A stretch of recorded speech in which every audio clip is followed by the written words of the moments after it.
আমরা ট্যাক্স বাড়িয়েছি কিসে? আমরা ট্যাক্স বাড়িয়েছি মদের উপরে। আমরা ট্যাক্স বাড়িয়েছি কিসে? আমরা ট্যাক্স বাড়িয়েছি সিগারেটের উপরে, যা মানুষের জন্য ক্ষতিকারক। কিন্তু কিন্তু আমরা সামাজিক মাধ্যম সহ বিভিন্ন নিউজের মধ্যে দেখলাম একটি খবর।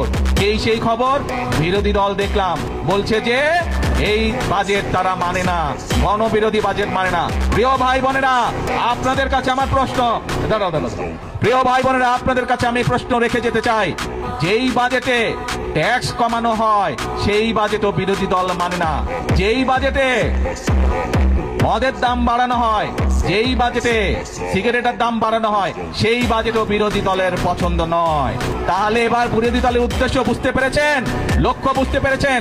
তাদের লক্ষ্য বা উদ্দেশ্য দেশের মানুষের পাশে দাঁড়ানো নয়। তাদের উদ্দেশ্য একটাই, তাদের লক্ষ্য একটাই, সেটা হচ্ছে দেশের মধ্যে একটি অস্থিতিশীলতা, অশান্তি তৈরি করা, মানুষকে বিভ্রান্ত করা।